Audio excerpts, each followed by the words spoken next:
Welcome back, everyone, to another edition of the Prove Me Wrong podcast. I'm your host, Pete Lieb, and as always, I am glad you're with me again tonight. I have an extremely interesting show tonight. I know I say that a lot, but I always feel like I get lucky.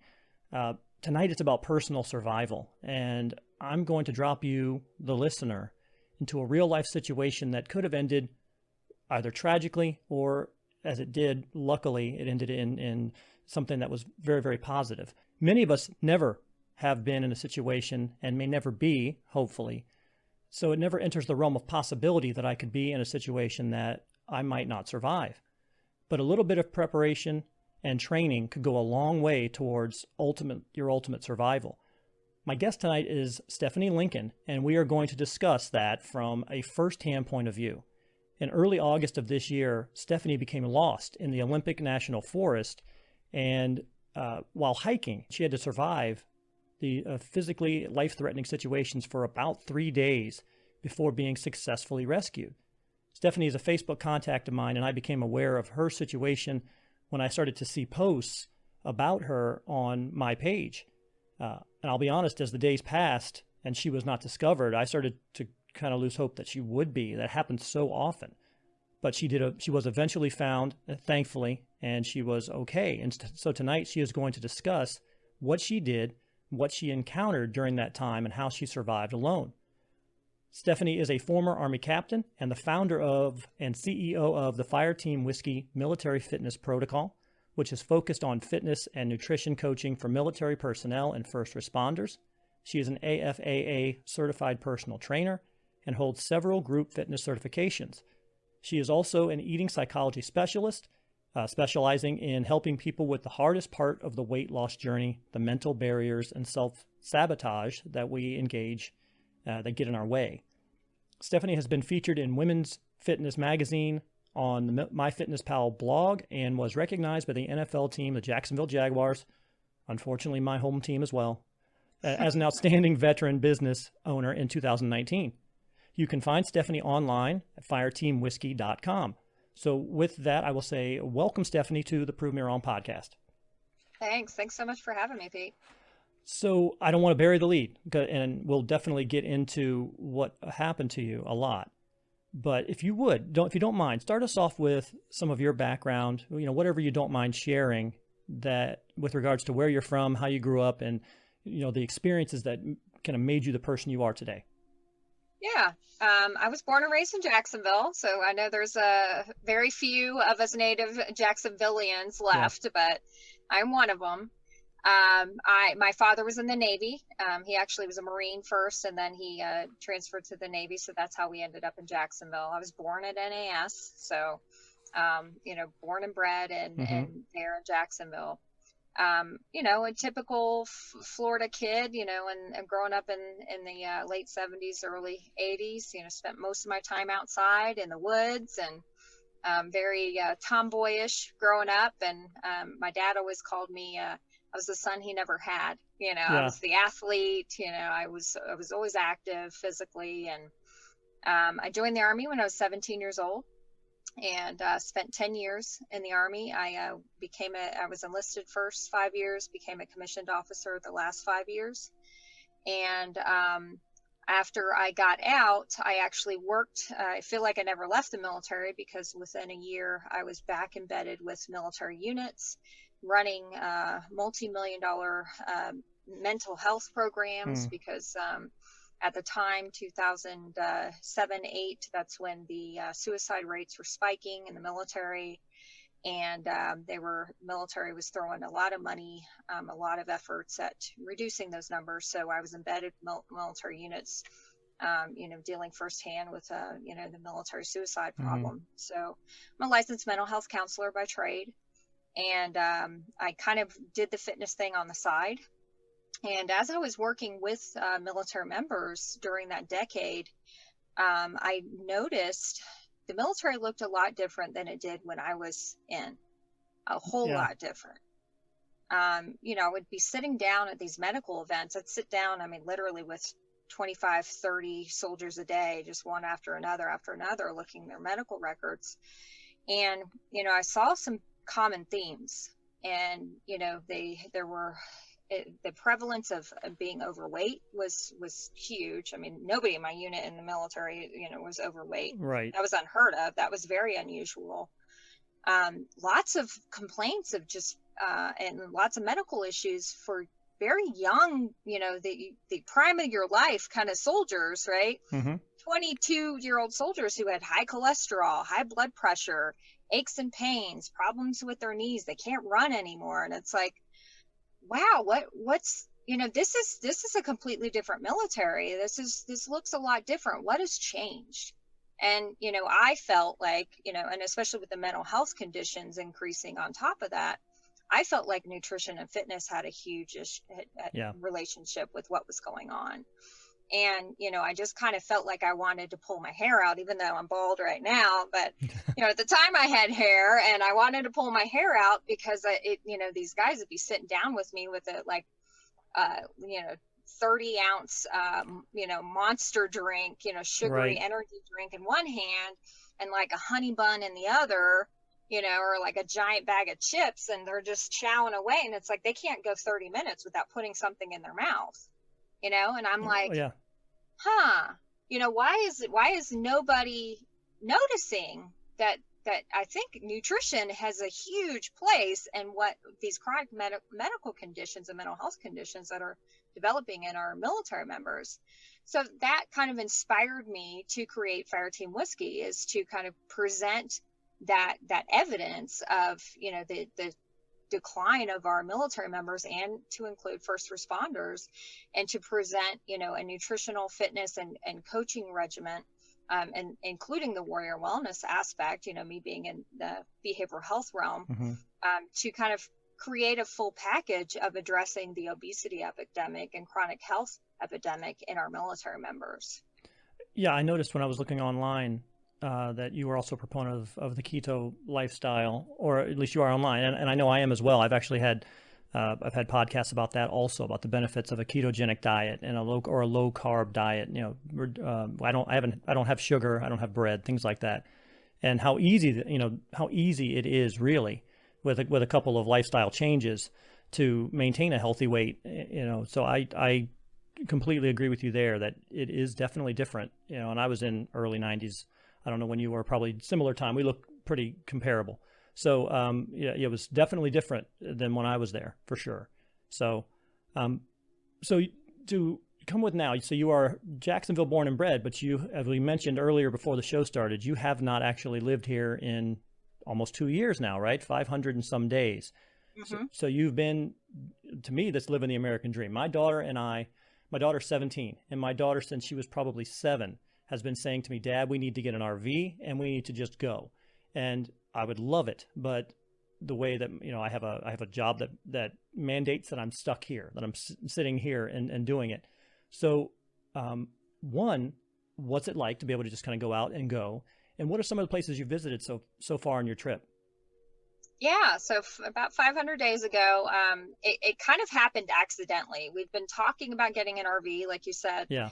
Like with your daughter for a few years, we just kind of wanted to do weekend trips, and we put our house up for sale. We lived on the beach in Ponte Vedra, and after being hit by 2 hurricanes back to back, we'd had it. It's just like, we are done.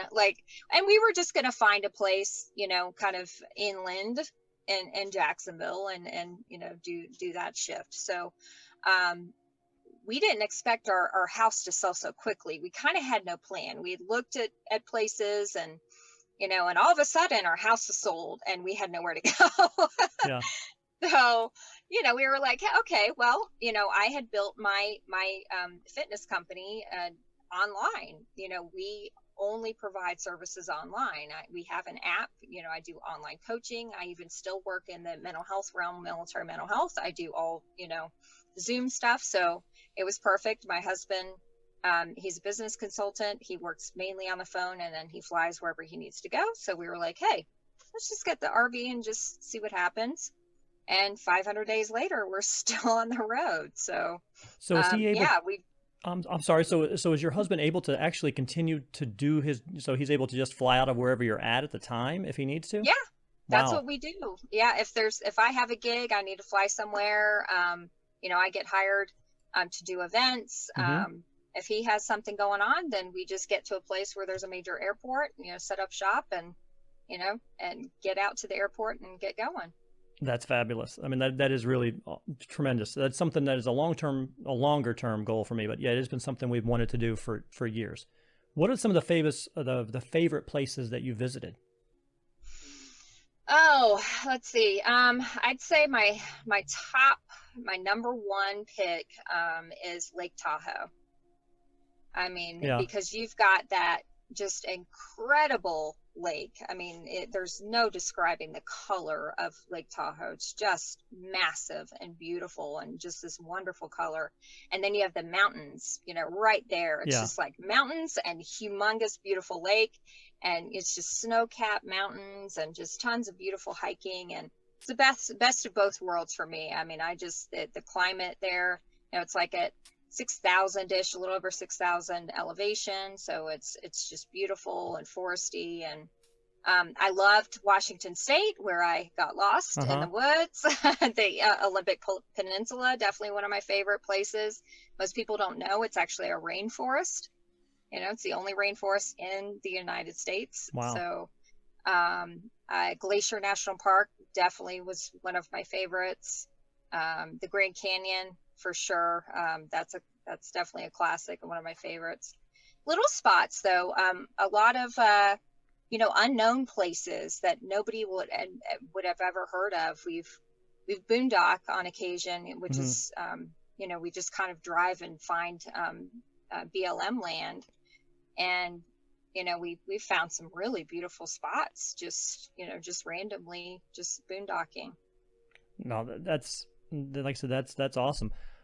So with the Olympic National Forest, so was that the first time that you had gone there? Have you been there before, or was this the first time you went there and weren't necessarily familiar with that area? Yeah, I've never been to the Olympic Peninsula before. I've been to Seattle, Bellevue area. We spent some time there.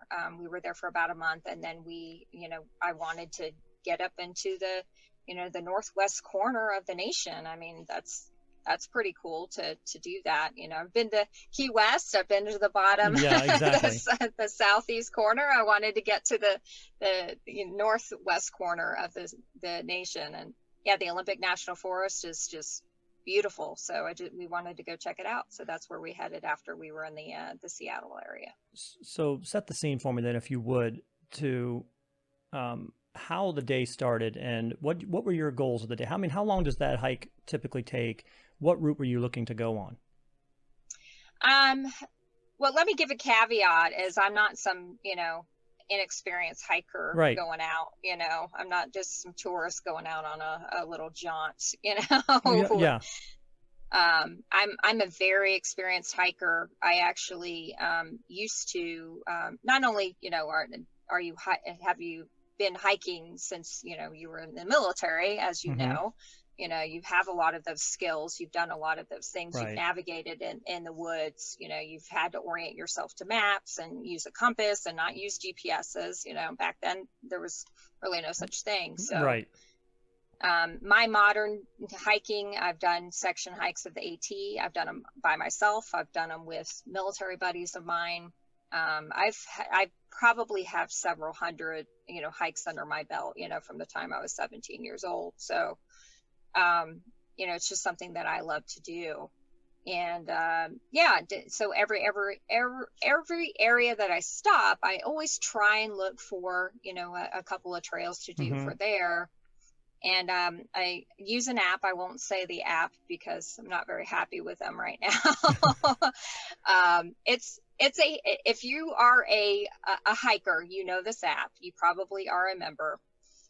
But I was finding in more remote places, that's where we were at, the app information was not very accurate. I'd try and find a trail and it's supposed to take you to a trailhead and there'd be nothing there. Okay. And you're just looking around, you're like, okay. So, the data wasn't very good, in a lot of these remote places that we were at. So I found this trail, downloaded the map. I always carry a pack. I don't care if I plan on being out for 30 minutes or 3 days. I carry a pack. And I always carry at least, some emergency supplies. At a minimum, I take, a bunch of electrolytes, my water purification system, medical kit, a compass, a whistle, an emergency mirror, things like that. Just at a minimum, and a bunch of water, of course, a big Camelback, a big 4-liter Camelback. So, I always take that stuff. And I had planned on about a 2-hour hike, which is normally what I hike when I go out in the Olympic National Forest. I pulled up using this app, and I was way out into the depths of the Olympic National Forest. No cell phone service, which is kind of normal for the trails that I usually pick, because I like to pick the ones that aren't touristy and don't have a lot of people on them. Found, there was a parking area. There were other cars there parked, but, on the app, it said, this trail's unmarked, which I often do. So I get out of my car. I look to the right. I see a path going up into the forest. I pull out my compass. I check the azimuth, compared to the map I had. Yep, it's going off in the right direction. All right. So I put my pack on and headed out. So does that app just basically downloads what the route is, because it's not, because you don't get service. So it basically Correct. has to have some type of, it just downloads the map and says, and so at that point you're following a map on your phone, right? Yeah, it's a topographic map. Yeah. It's basically the same thing as you would have for a paper map. And, so you have the azimuth, you have the distance, you have some key topographic features. But yeah, it's not tracking you at that point, because you don't have any kind of cell phone signal. And so the terrain and that part of the forest, you're saying, was that also like a rainforest? Was that similar to what you were talking about? Oh yeah, very, very rainforest. I mean, you walk right in, and I mean, very dense. You take a corner and you can't see the parking lot. I mean, it's extremely dense. Very, very high, tall trees, a lot of elevation. I kind of was going up along a ridge line was the path I was taking. So going up in elevation, very rocky. Steep incline. And so you were alone. Do you just, I just said you are very physical. You do it a lot. So do you go hiking a lot alone like that? Or do you go with your husband most of the time, or is it just that particular day you were alone? I am 99.9% of the time I hike alone. It's just something I like to do by myself. Yeah. I've done several day hikes with Army buddies. We've done some AT sections. But no, my husband is not a hiker. He hates hiking, actually. He thinks it's boring. So I could just go and walk for days and be completely entertained. So yeah, he doesn't normally go with me, and especially on a tough one like that. I planned on a 2-hour and quite a bit of incline along a ridge. How soon into the journey? I mean, you said it was incredibly dense. You turn a corner and you can't see the parking lot anymore. How soon after you left did you start to get a feeling that maybe you weren't going in the right direction, or somehow, maybe your map was wrong, or that you were starting to get turned around? Yeah, I very quickly, probably within about a half an hour. Wow. I was tracking. I have a fitness watch, so I was tracking my distance, and about a mile in, I had noticed, it's an unmarked trail. It's not a popular trail. And it was summer. So usually there's some overgrowth. It's a little hard to find the trail, so sometimes it's a little overgrown and you're like, okay, where is this trail? So those things kept kind of coming up, which weren't, unusual for a summer hike in a not so hiked trail. But I did start noticing there were a lot of intersecting animal paths that I was getting a little confused on, because it looked like a trail. Right. And of course there were no markings. So, some of those decisions, I was going in the correct azimuth according to the terrain on the map and my direction, but I was getting a feeling that this wasn't right. And now, of course, Monday morning quarterbacking, I say now my experience and my confidence as a hiker helped me get into trouble that day. But my experience and confidence as a hiker also saved my life. So it's a double-edged sword. Meaning that you felt really comfortable hiking, so you kept going, versus at that point saying, wait a minute, maybe if you weren't as experienced a hiker, you would have said, well, maybe I should turn around and try to find my way out of here right now. Exactly. Yeah. Okay. Yeah. So because I have so much experience and I'm confident in my hiking skills, oh, I can handle this. I've been on trails like this before where it was overgrown. It was kind of hard to pick it up, and I'm good. I got this. That if I were a novice hiker, I probably would have turned around a lot sooner and said, you know what, this is not right. This is pretty difficult and I should turn around. So about halfway in, you started to have some trouble. When was the moment that you really thought to yourself, I'm lost. I don't know where I'm at? Yeah. So I went about 30 minutes, about a mile. And decided, this isn't fun at this point. It's difficult. It's overgrown. I'm not even really sure if I'm on the right path here. So I just, back azimuth. That's what you're taught in the military, right? You've got your forward azimuth, do my back azimuth. So I back azimuth. So I was tracking my distance again. So I was like, okay, if I back azimuth the same way I came, even if I'm kind of off a little bit, you'd hit the road or something. Yeah, I should be able to hit an intersecting road.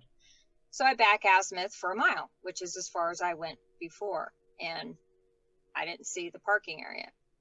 So then you do what you're taught to do is you start to triangulate, right? You decide that's my center. And then you go out 50 meters and you do a box around that center.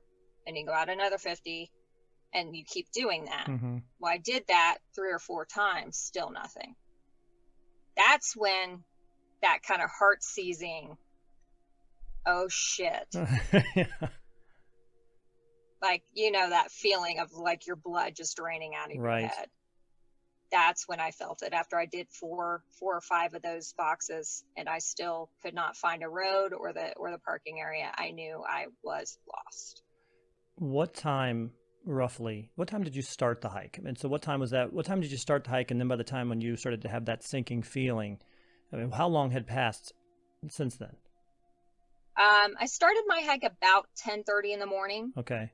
And that kind of 30 minutes out, 30 minutes back. And then my boxes maybe took about an hour and a half. Okay. So then you're maybe 3 hours, give or take, 2.5, 3 hours, something like that. Yeah, about 2.5 hours in. Yeah. So it's still, you had plenty of daylight at that point. It's 1 o'clock, 2 o'clock in the afternoon, let's say. And so, but you feel like I'm lost. You feel like I don't know where I'm at. What was your next move at that point when you went out several hundred yards, tried to continue to find, you think you should be where you're at? What was your next move at that point? Well, I immediately, I know that they try to teach you this in the military. You have a choice. You get into a panicky situation and you're my breathing started increasing and my hands started shaking and, you get that kind of freaked out feeling.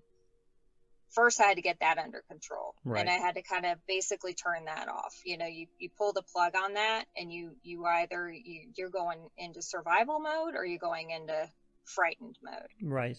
So I took a couple minutes, kind of take some deep breaths. I drank some water, just calming those systems down because, I didn't want my panic or emotions to override my decision-making process at this point, because I knew my next decisions were critical to saving my life. And if I was doing that in an emotional situation, a panicky situation, I probably won't be making good decisions. So I had to kind of turn into like robot, sure. This is my mission now, mission survival, at this point. So I did, basically what you're taught to do. I did my triangulations. I actually got my phone out, turned it on emergency mode just in case I got a ping. So for most people out there who you don't know, you do have an emergency mode on your phone. It will send out a ping, a GPS signal saying, I'm in an emergency situation. You can choose who it goes to. So every phone has that. If you have a modern cell phone, you have that. So I turned that on immediately, just in case I got a cell phone signal. I also kind of turned on my timer to remind me every 30 minutes to, I started signaling for emergency signaling, SOS, with my whistle at that time. So I do my 3 blasts, Right. boop, boop, boop, boop, boop, boop, boop, boop, boop, and then yell help. And then I made sure I had my emergency mirror. I took it on my pack, and then I put it in I wear a fanny pack, so I had that front and center just in case, I needed that immediately. And then I looked around in my terrain, just kind of getting my bearings, where am I at? And I needed to get to high ground. I wanted to see if I can maybe catch a cell phone signal. Right. Or to see anything from those vantages. So I found a couple of ridge peaks, and I set to going to those and climbing. I was climbing hand over foot to the tops of these peaks to get as high as possible.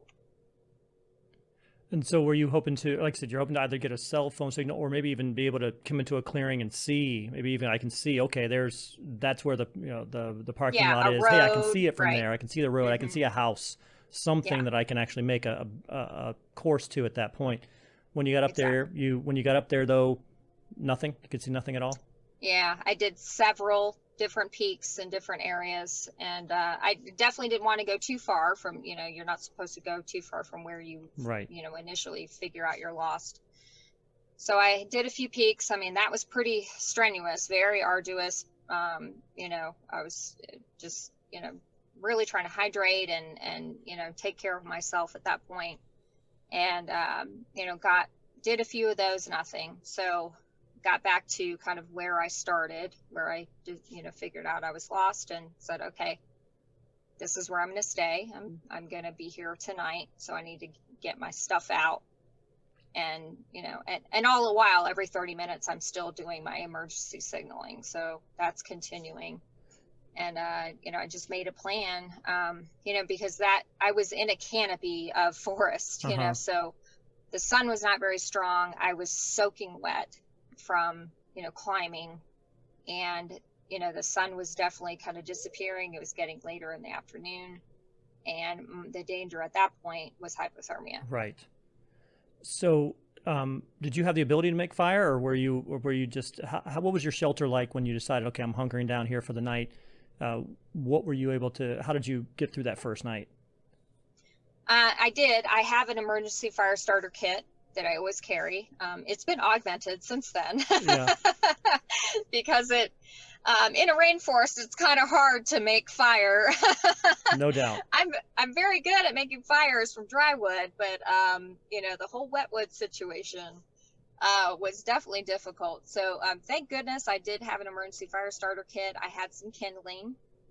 So that actually helped me. I made a fire to dry out actual firewood, because there was, even the dead wood that I found was still kind of moist, because we're in a rainforest. So I used my kindling to dry out a bunch of firewood, and then made a fire. I had that going pretty good until about maybe 1 or 2 o'clock in the morning. And that allowed me, I took my shoes off, my socks off. I, kind of crouched over to keep my core heat, and kind of dry out too a little bit. And at least my shirt. And so that helped a lot. And then after that, there was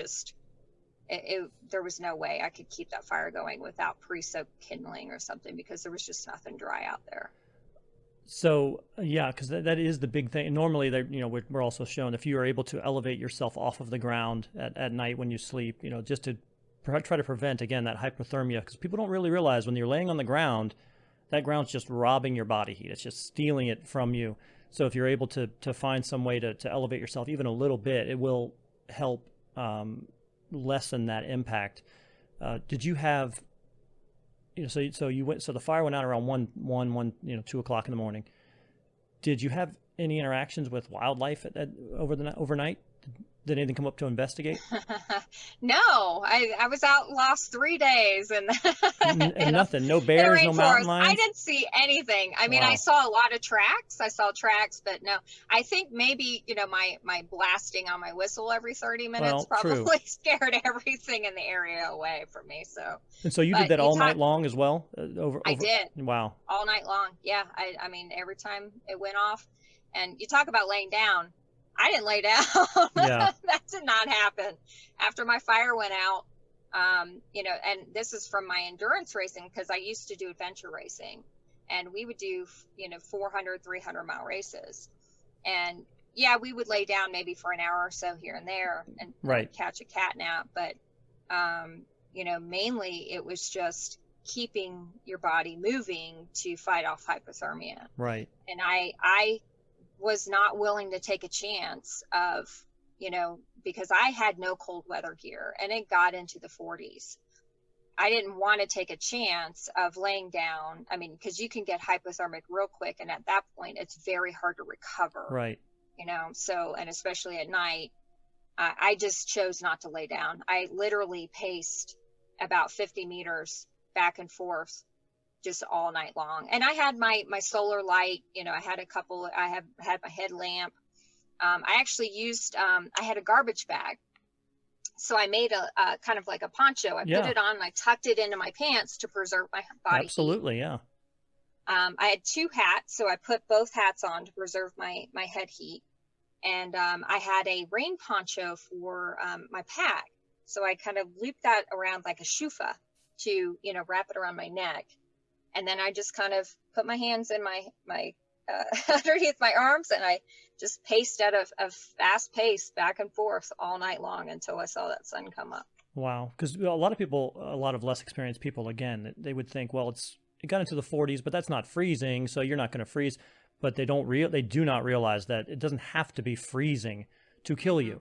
And you lay down on the ground and then you just don't get back up. And I was interested in to see how you kind of got through that first night before the day came back up. So your husband, I'm sure he knew, he was expecting you back at 3, 4 o'clock at max that day, and it didn't happen. And I'll ask you to speak for him a little bit. What did he do? What happened when he realized that you were not returning? What was his first set of actions? Yeah. Well, here's another safety tip for those listening out there. So,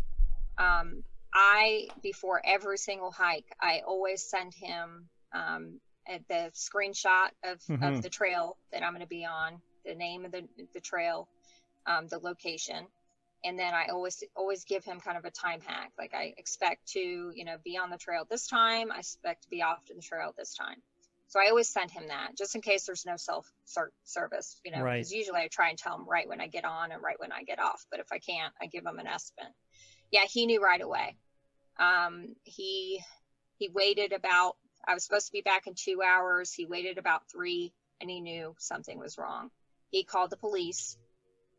They sent somebody out. They didn't want to do anything, because the rule is, 24 hours. Right. You have to be missing for 24 hours for them to actually do anything. But we were in a really very small town, Forks, Washington. And, they came out and saw him, and I guess he convinced them. He's like, look, I know, he showed the text. This is the trail. Like, at least go out and see her, if her car's there. They went out, they saw the car was there. And of course I was not around. They were asking people coming off the trail, hey, have you seen this woman? Mm-hmm. So they decided that they would initiate the search before waiting the 24 hours, which is usually what they do. Yeah, no doubt. Right. And once they see your car is there and they see that you are not there, but your car is still there. So how long ago after he called them did they begin the search? They didn't do a full trail search until the next morning. Okay. But they did, send a few people out. They kind of, asked, they went a little bit up the path, and looked around the area. They asked, people, they put some signs up, they put flyers up. But they didn't actually get a crew, of people out to walk the entire trail until the next morning. And so when the sun came up the next morning and, you're there again. And so at that point, have you just decided in your mind, I'm going to stay here and I'm going to wait in this general area until help arrives? At that point, I kind of gave myself a time hack. Okay.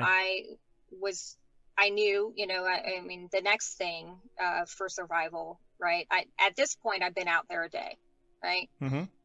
At this point, you have to start thinking about what you need the most to survive. I needed water. Right.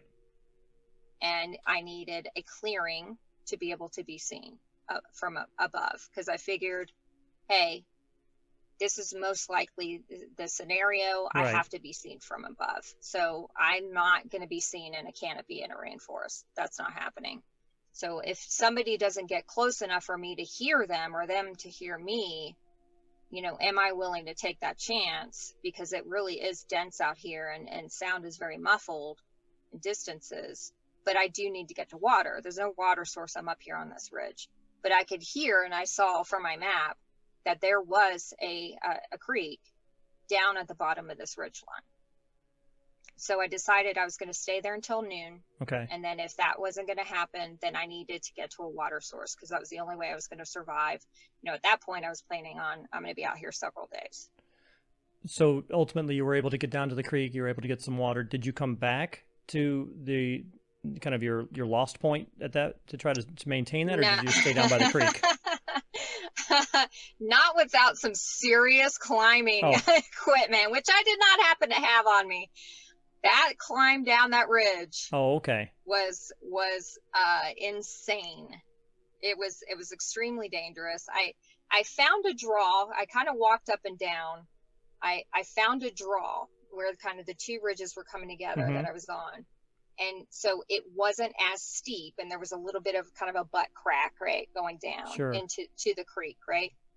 That's where I took that path down. It was the least steep that I could find. I mean, and it was a good, probably, 1,000 meter climb down. It took me probably 3 hours to get down. I mean, 1,000 meters down? Oh yeah. Oh my. It was. So if all you had the way down. So one bad step on the way down, and you potentially that was potentially your first really life-threatening situation right there. Yeah. I went sliding out of control once, and yeah, it was very scary. Because obviously this is not a path, right? That I had to create my own path. I was literally climbing over these massive down trees that were like a head and a half taller than me. I had to throw my pack up over it and climb, hand over feet to get over these obstacles.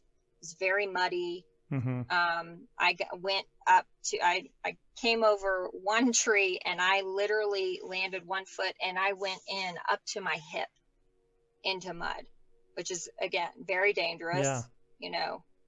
I mean, it was like cement. I mean, it just sucks you in, and I had to, back out of that inch, do that kind of shimmy, inching, creating some space to get out of that. I almost lost my shoe. I almost took my shoe with it. In one of my slides, actually, that one out of control slide, I had placed my my hiking poles. I had clipped them to my pack, and they got ripped off my pack. They must have got wrapped around a vine or something. So the pack strap broke, and they got ripped off my pack. So by the time I got to the bottom of that, I was exhausted. I was covered in mud. I lost my hiking poles, but I was happy to, get to the bottom of that and see a pretty decent clearing and a creek. And so how far from your start point was the ravine? I mean, so how far away did you move from the spot where you spent the night, even to climb down? I'm not really sure how far it was from where I parked, because, we're talking about height distance, but, maybe a couple miles. Wow. Okay. So then you're there, you're not able to get back up. So this is where I'm staying now, but at least it's clear. Like you say, at least I have some running water here. You have most of the blocks you need, because you can go without food. A lot of people think that's another issue. A lot of people think that if I don't have food in 2 hours, I'm dying. And that's just absolutely not the case. So you can last, I mean, you could last a month without food as long as you have water, right? As long as you have water and you have shelter and you have the ability to not succumb to hypothermia.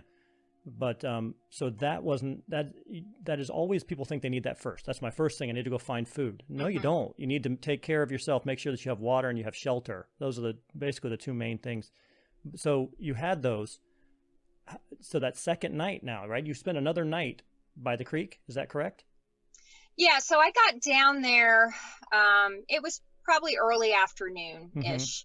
And again, I mean, I was covered in sweat. I was soaking wet, covered in mud.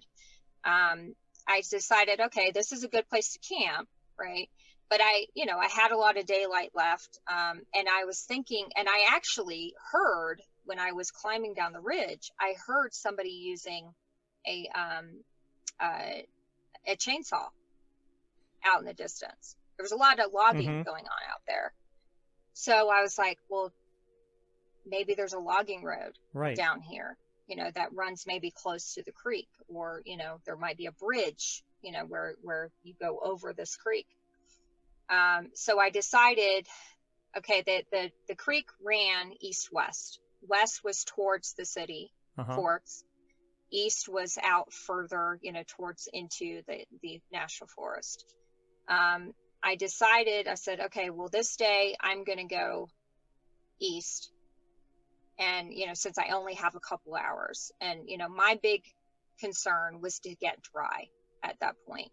So at that point, when I got down there, I was covered in mud and I was just sweaty. So, I wanted to, if I had to cross the creek and get wet, I wanted to do it while the sun was still up and have enough time to dry for the night. So that was the decision I made. I'm going to walk and see, maybe there's a road, maybe, something, see what I could see. So I went and I walked maybe a couple hours. I did have to do several creek crossings. I didn't have my poles. So here was another issue. Creek crossings are very dangerous. Yeah. I tried to cross as shallow as possible, of course.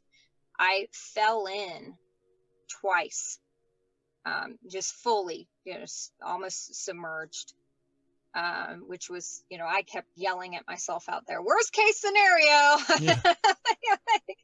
This is just dumb. This is really dangerous. But because I didn't have the 4 points of contact, it's very difficult. Yeah. So that was part of my, I was manifesting. I decided to manifest what I needed that night. And one of my manifesting was, I need new poles.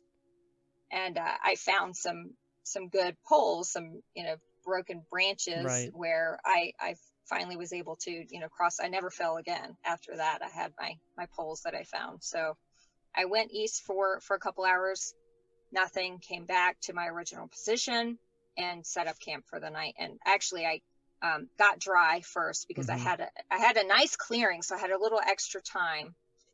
So it was about maybe 4 o'clock, and I actually stripped down naked and laid down on the rocks and laid out all my clothes and just monitored that and made sure it got nice and dry.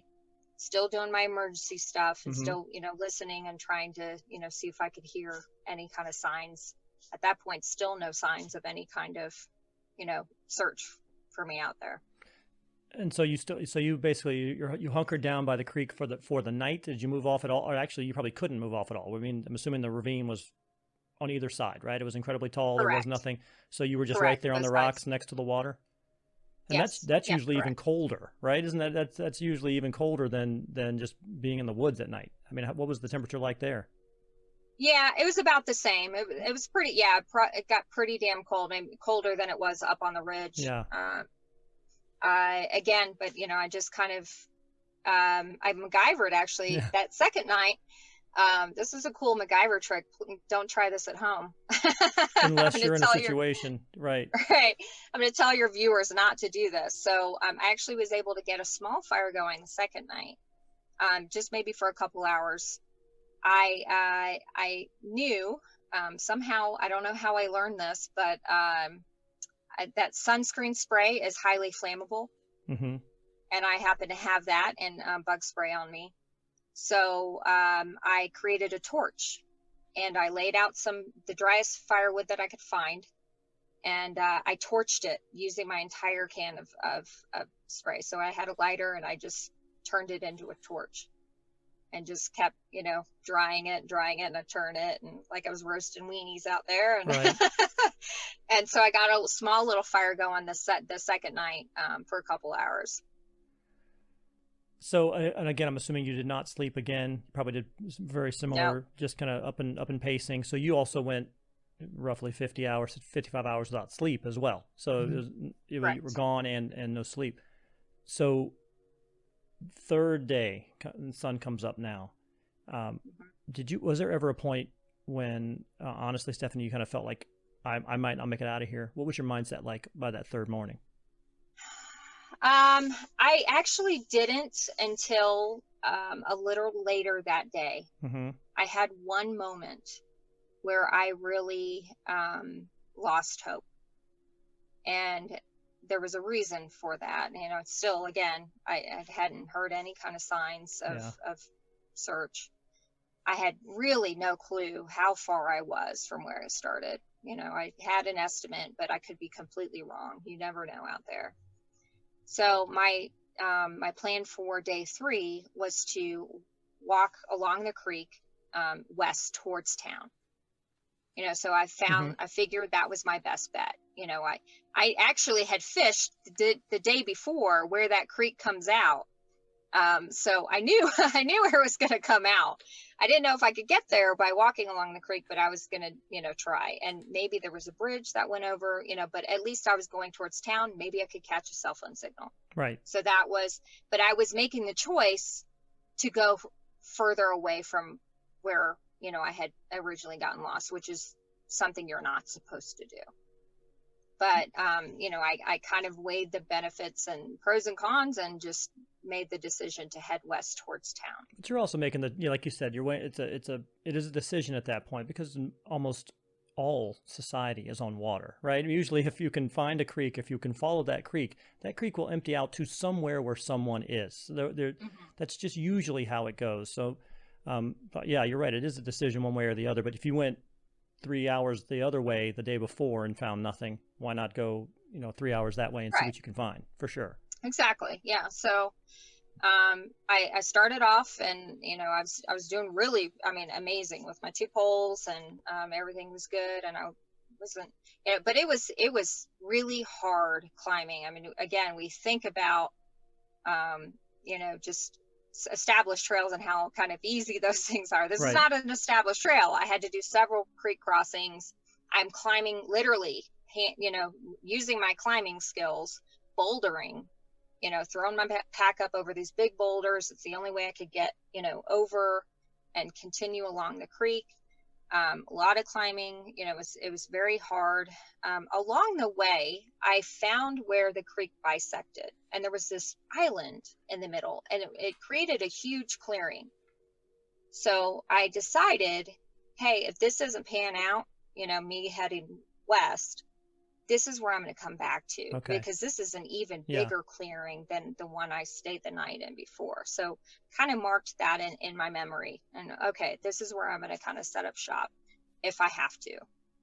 Kept going, maybe a couple more hours, and then I reached a point of completely impassable. It was sheer cliff, raging water.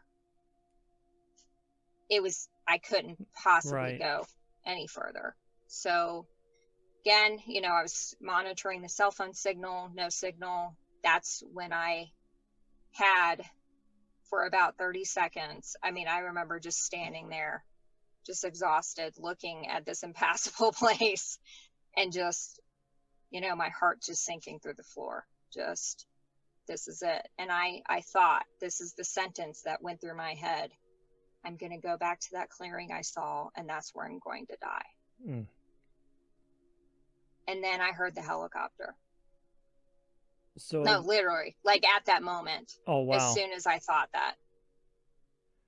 And I thought I was hallucinating. so now I have goosebumps when you said that. Honestly, that hits hard. So, it was at the, period, end of sentence. That's where I'm going to die. That's when I heard the helicopter. So at your for the lowest first moment, time. here it comes above you to find you. Well, I heard it off in the distance. Okay. I heard it off in the distance. I kind of froze. I did think I was hallucinating because after, 60 hours of no sleep, Right. things happen. Absolutely. But I stopped and listened, and okay, yes. And I turned and I got my compass out, got my mirror out, and yes, that's the azimuth that I came from. That's the azimuth where I had parked. That's where I got lost.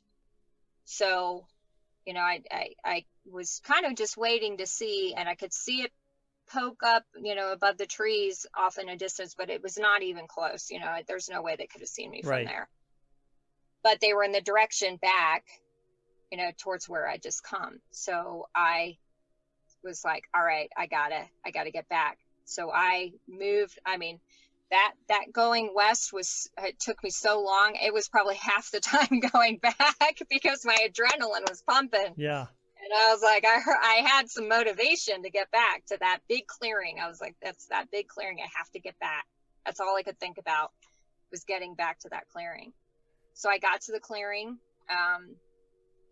I assumed I was going to be there, of course, another night. I set up, I forgot to say each night that I was down by the river, I set up, I put, white rocks and help, big letters, help. And then I put a big X with these white bleached, kind of branches. So Okay. I kind of created a landmark. Yeah. And then I got ready for the night. I assumed I was going to stay another night there, but my backpack that I hike with is bright red. There's a reason for that. So if you ever have a hiking pack, make sure it's a bright color. Yeah. And so I had my, my whistle and my emergency mirror, and I was naked again, and then I was like, well, my rescuers are probably male. So, maybe they'll pick up on it, the fact that there's a naked woman out here in the middle of the rainforest, that maybe they'll see me better. Yeah. But I was getting Can't ready hurt, to, for the night. I had to dry out from my sweating all day long. So, but then I got dried out. Sun was going down. It was about 5:30ish. And I was just kind of getting ready for the night and got my clothes back on. And then I heard it again. And it was closer, much closer.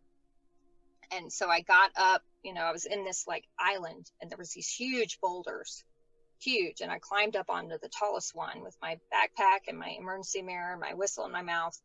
And I just stood there waiting, just looking up. And I was like, please come over, just come over the trees. And sure enough, they peeked over the tree line, and I just started waving my backpack and blowing my whistle and doing my signal mirror. And they kind of were drifting, and then they stopped, and then they came and hovered right over me. So they got you before the nightfall. So it was like 5 o'clock, 6 o'clock that night. Yeah. Oh, so wow, that's an awesome story. That really is. Like I said, so you're just at that moment where you feel like you're at your lowest, and then that's when you hear it, and it gives you that motivation to go on. That is fantastic. Well, what was really crazy is, I had said I had turned off. I didn't cry, I didn't panic, nothing. I mean, I was mission survival. Right. There was no emotion happening. I didn't feel any pain. I didn't feel any tiredness. I didn't feel any hunger. I didn't think about food. One time I was out there, I was just surviving. I was doing, making the best choices possible to increase my chances of surviving. The minute that I knew, the guy kind of leaned out the door and waved, that's when it all hit me, because I knew I was safe. Right. My legs literally buckled out from underneath me. I collapsed on the top of that boulder, and I just sobbed and cried, and I mean, it's snot flying out of my nose. Oh, man. and yelled, and then so they left, actually. So they hovered for a little bit, and then they left. They let you know, we see you, we'll be back. Yeah. So I knew they couldn't, they couldn't land there. That wasn't happening. There was these huge boulders everywhere. Right. So, I knew that. I thought, well, what's probably going to happen is they're going to set up somewhere. They're going to send up a ground crew. They're going to they're going to have to belay down this ridge to get me. That's the only way I'm getting out of here. So I figured I'm going to be up all night. They're going to belay down, this is going to take another day, basically. Mm-hmm. I had no idea. That's what I figured. So I kind of got myself together, and, after that catharsis of all the things that I didn't feel for 3 days. And then I just kind of waited. I sat on that boulder and I just waited. And then I heard the helicopter again, and I see them coming, but this time there's a long orange rope hanging, and then there's a guy dangling down at the end of it. And then they came and hovered, and they lowered the guy down, and I kind of crouched down, away out of the area, and he came over to me and he said, "Are you Stephanie?" And I said, "Yes." And he said, "All right, we're going to get you out of here." And he basically kind of strapped me in a harness, and we went flying. I got the best tour of the Olympic National Forest that anybody's ever had, because I flew for about 20 minutes on the end of a line underneath this helicopter to the nearest clearing that they could safely land us. So that was the enduring vision of it, was you floating through the air, flying through the air, looking at the whole thing as you're going back to safety. Yes. Oh, wow. I have maybe 2 more questions. I really appreciate it. It's been fascinating. It's been a great story. What did you learn about yourself after this? Oh, lots of stuff. I immediately got into therapy. So that's advice number 3 or 4, or how many I'm giving at this point. It's a trauma. I went through a trauma. My life was threatened. I very well could have lost my life. A lot of bad things could have happened, no matter how skilled and confident and prepared I was. Any worst case scenario really could have happened out there. And, with a combination of very huge luck and skill, I got out of there. But, I did learn that I need to personally find a balance between, that, like I said, that double-edged sword. That level of confidence that, has made me succeed in so many areas of my life. But there's also that kind of back half of it where that can get me into hot water pretty quickly, or, just, affect relationships in a negative way. I rush things, because I'm confident, and maybe I don't take all the steps I needed to, and then of course, there are things like the relationships, we get so busy, right? We're all busy. And we lose touch with people that are important to us, or we don't, reach out as often as we should. And one of my nightly rituals out there, I actually, turned on my phone. I had my solar charger, by the way, so kept my phone charged the whole time. And every night I looked at every single picture on my phone, and I would talk to that person in the picture, even my dogs. And I would just say, what I appreciate about them most, how important they are in my life. And, that I was, sorry for maybe being, neglectful of them, or not, doing this, or, whatever regrets that I had with that relationship.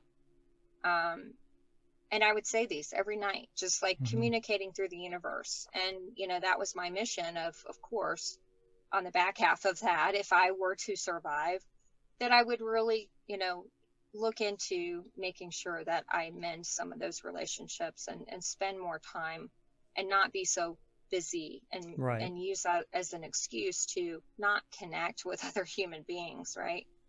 Which is so easy to do in our digital world. No, absolutely. And so ultimately this may be, while it was trying at the moment, it may end up ultimately being something really, really great for you. I mean, to the point where it does refocus you on what you find is important, and also highlights things that maybe aren't as important as you thought they were before that. Oh, absolutely. Yeah. And that was one of the lessons learned for sure. And I've been talking a lot in therapy with my therapist about this, is, every night, when you're in the pitch black in the middle of a forest all alone, and, you don't know if you're going to survive that night, you get really clear really quickly Yeah. about what matters real quick and what doesn't matter. And I am, definitely a certified workaholic. I have a huge work ethic. I would work 30 hours a day, even though there's not 30 hours a day if I could, right? I just love to work, right? That's just who I am. But I can tell you, I thought out there many times, and I'm working through this in therapy, is I don't know how many times I was thinking, God, what would be the last thought if I were to die out here, if I were to lay down and die of hypothermia? Would I be thinking about how many hours I worked and be so proud of that? Would that be my last thought? Hell no. That's the stupidest thing I've ever heard. It would be my relationships. Right. It would be the people that I love, the beautiful moments that I've had with people in my life. That has nothing to do with how many hours I worked, what projects I got done, what did I accomplish, what's in my bank account. None of that has anything to do with it. So yeah, a shift in perspective for sure. And my last question then tonight is, well, I know you've already given it as you've been kind of telling the story, you've been giving your advice, but to those, can you condense it again, if you don't mind? So for that person who goes out and is finding themselves, what is your advice to others who may find themselves in this situation? What were those real quick pointers? This is what allowed me to survive. Yeah. Well, it's like in the military, we're even if you don't think you need to bring it. Yeah. I don't care if you plan on being out there for 30 minutes. And my husband knows every time I come back from a day hike, I always say, those effing day hikers, because they drive me nuts, because they don't bring anything with them out there. They're completely inappropriately dressed. They're out there in sandals and jeans, and, they got a tiny little half-filled bottle of water, and they've got nothing with them.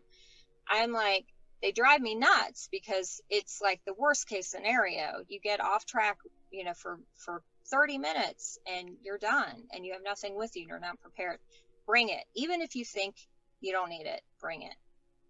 Have an emergency pack. My pack is filled with every I could survive for probably a month with what I take out, even if I'm just going to be out there for an hour.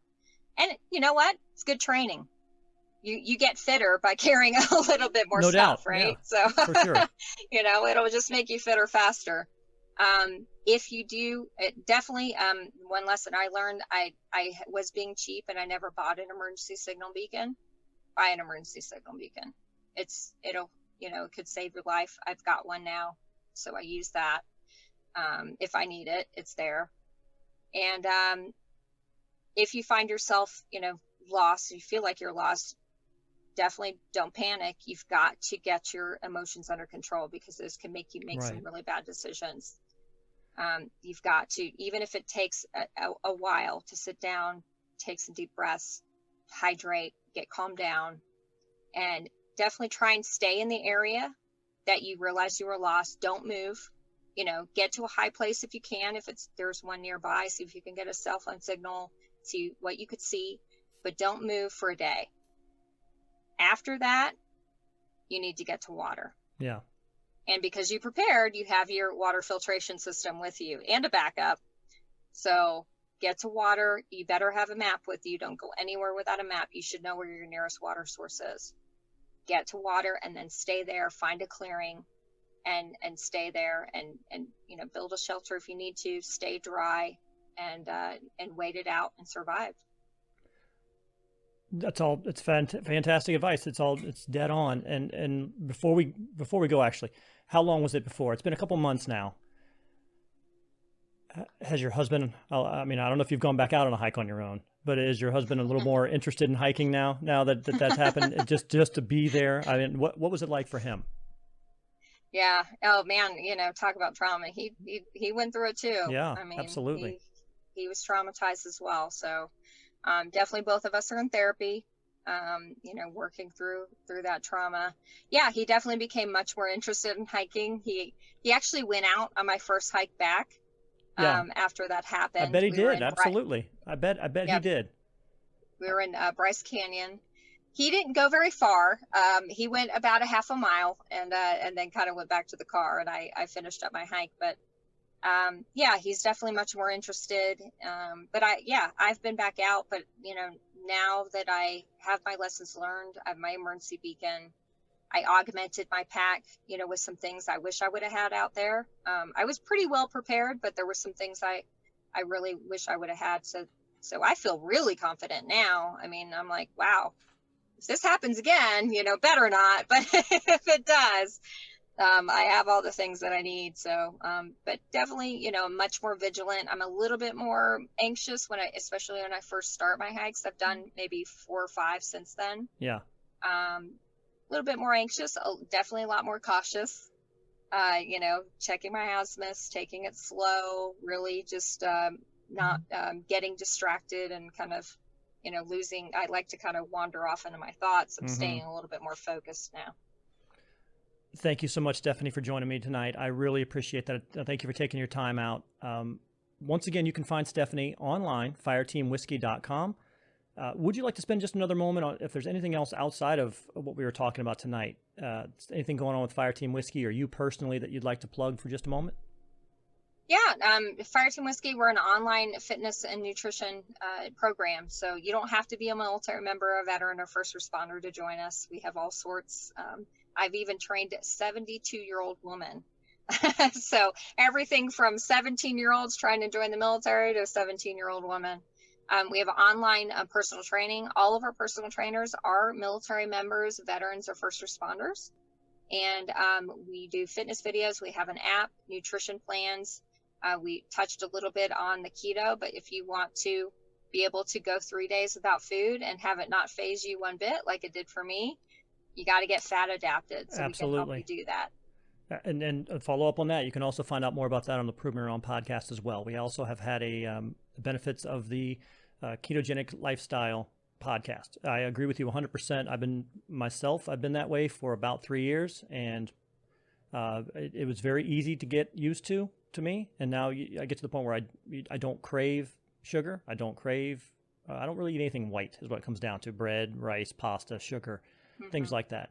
And it's and that's half the battle. I mean, it really is. That maintains a healthy body weight right there, just that. So I'm with you 100% on that.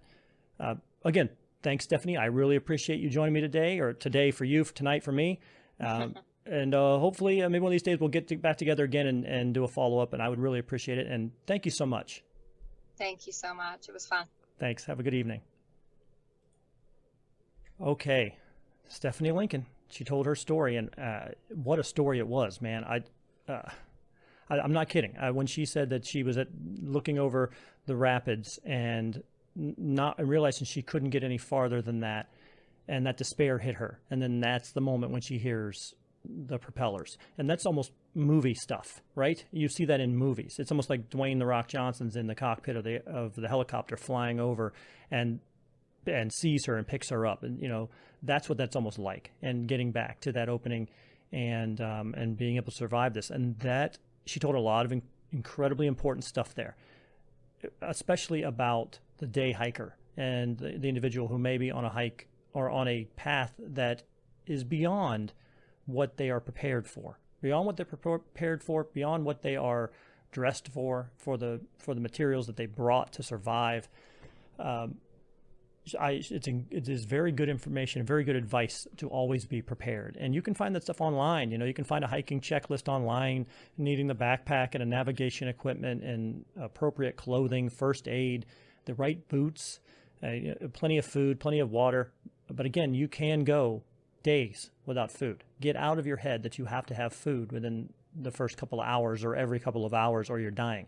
That is not true. You can go a month, you can go 2 months without food as long as you have water, clean water. So that's obviously a mandatory thing. A first aid kit, a knife, multi-tool, some type of fire, headlamp, some protection, and a shelter. You definitely will need a shelter. You can do it like Stephanie did and just not lay down, but you would be amazed how fast hypothermia can set in, even when you think to yourself, well, it's not freezing out here. There's no frost on the ground. There's no snow on the ground. It could be 50 degrees and you could die of hypothermia outside. It doesn't necessarily need to be that cold. The ground will steal your heat from you. It'll just drain your body heat directly from you. So she just decided, I'm not even going to lay down. I'm not even going to sit down. I'm going to stay up all night and walk it off. I mean, that's an incredible story. Her strength is pretty amazing. Check her out on fireteamwhiskey.com. If you're interested in some of her fitness protocols or in the ketogenic diet and finding out more about her, look her up there, fireteamwhiskey.com. What are your thoughts on that?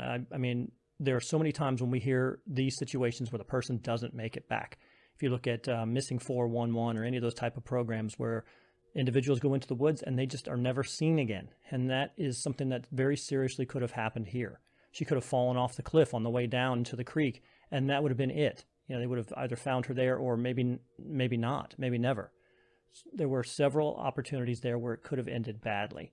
And through the grace of God, through good luck, she did not, and she was able to make it back, and she's happy and healthy now. Well, what are your thoughts? You can leave us a message, provemewrongcast@gmail.com. That's our Gmail account. Send us your comments, send us your feedback on if you've had a situation like this in your past, and how did you survive it? Were you ever in a situation where you thought, I may not actually survive this? I'm not sure. Most people don't have them. Most people, luckily, don't have that situation. But then again, a lot of people never actually put themselves in a position where they might. You know, they are stuck in their room on their tablet or on their phone or watching television. Stephanie is at least putting herself in a position where something like that might happen. But what do you like I said, drop us a line. Let us know what your thoughts are, and I'll take a look at them. You can also contact us through the Facebook account or Instagram. Just Prove Me Wrong. You can leave a comment to any one of our stories on there as well, and that will also get to me. If you're looking for ways just to listen to the podcast itself, we're on pretty much every podcast platform that there is. Spotify, Stitcher, Tunein Radio, iTunes, Anchor, really anywhere where you find podcasts, any podcast app that you use, you can find the Prove Me Wrong podcast. Like and subscribe to the show, and you will be notified when a brand new episode releases. We typically release them once a week. So every week you'll be notified when a new episode is released, and you will be the first on your block to listen to Prove Me Wrong. We're also on YouTube and on Rumble. They're both video platforms. You can see the little scroll right here. Like and subscribe to the Prove Me Wrong podcast on YouTube or Rumble. And again, you'll be notified when a brand new episode is released. And before we go tonight, the Prove Me Wrong podcast is brought to you tonight by ZendoZone citronella burners from JT Eaton. I have one right here. There he is. That's Surf and Stan, I believe. They're fearless bug repellent shaped tiki gods. See that? So let Surf and Stan, Hawaiian Howie, and Luau Lily bring the islands to your backyard with ZendoZone citronella burners. ZendoZones uses natural 3% citronella candles and incense cones. They're perfect for patios, decks, backyards, campsites, poolside, and more. You can enjoy the outdoors again. They are available now on Amazon.com and at Ace Hardware. So once again, for my guest tonight, Stephanie Lincoln, her webpage is fireteamwhiskey.com. You can find more about her there. I am Pete Lieb. This is the Prove Me Wrong podcast, and we'll talk to you again soon.